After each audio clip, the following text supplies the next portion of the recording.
حلق وملابس شفافة. أحمد سعد في مرمى نيران السوشيال ميديا. إطلالة جريئة بسعر خيالي. أحمد سعد يقلب المسرح في جدة السعودية. الفنان المصري أحمد سعد ظهر بلوك جديد أكثر شباباً وانفتاحاً جعله محل انتقادات واسعة من قبل جمهوره ومتابعيه.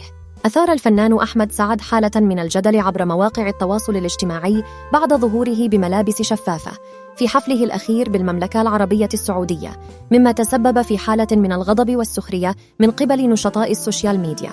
وظهر أحمد سعد بإطلالة مثيرة للجدل مرتدياً سترة من الشباك الشفافة وبدلة بدون أكمام وحلق من الألماس، وقدم عدد كبير من أعماله الغنائية. عليك عيون، إيه هاليوم الحلو ده؟ سألت نفسي كتير. وذلك على مسرح بنش مارك في موسم جدة. وقد حمل قميص أحمد سعد توقيع دار الأزياء العالمية دي سكويرد 2. قد بلغ سعر الفيست $1680، أي ما يعادل 52,000 جنيه. أما القميص $750، أي 23,000 جنيه مصري. وشبه رواد مواقع التواصل الاجتماعي تيشيرت أحمد سعد، والذي كان شفاف ومخرم بفستان الفنانة رانيا يوسف، والذي لقت فيه انتقادات لاذعة من قبل. كتبت سمية الخشاب بعد إطلالة الفنان أحمد سعد الأخيرة في الرياض بالمملكة العربية السعودية: وأنا أقول لبسي راح فين؟ يعد الفنان محمد رمضان من أوائل الفنانين الذين ظهروا بأزياء غير مألوفة أو كاشفة عن جزء كبير من الجسد. كما انتشر صورة للفنان ويجز وهو يرتدي قميص شفاف أيضاً، حيث نشر الصورة بنفسه حينها عبر حسابه على التواصل الاجتماعي. وبعدما أثارت الصورة الجدل حيث ارتدى القميص خلال حفلة في دبي. ومنذ أيام نشر الفنان عمرو سعد صورة يرتدي فيها تيشيرت شفاف من قماش الشيفون، وذلك أثناء تواجده في دبي ظاهراً التاتو الموجود على صدره، كما ارتدى عقداً في رقبته من اللؤلؤ.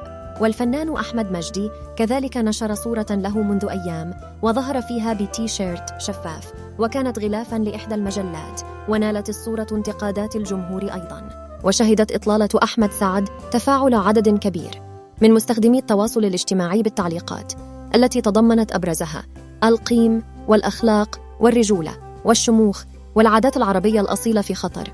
هاي من ضمن واجبات رجال الدين والعلماء والجوامع بدال ما تدعون للكراهية والتفرقة والطائفية، صلحوا المجتمعات. وأضاف آخر: مش هو بس، سبقه عمرو دياب وقبلهم محمد رمضان، بيسمعوا كلام من يصنع النجوم وهم على العهد لهم مستمرون، دي دلالات مش كده وخلاص. وانتقد آخرون إطلالة أحمد سعد واصفين إياها بالغير لائقة والمخالفة للذوق العام ولتقاليد المجتمع السعودي، في حين دافع آخرون عن حرية الفنان في اختيار ملابسه وأسلوبه.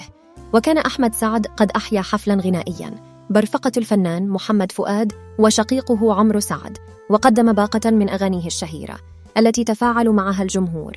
وشارك الفنان عمرو سعد شقيقه أحمد سعد في الحفل، حيث استقبله الجمهور بالتصفيق عند صعوده على المسرح. وقدم الثنائي أغنية جديدة تحمل اسم شكلك عامل عملة، وتفاعل معها الجمهور.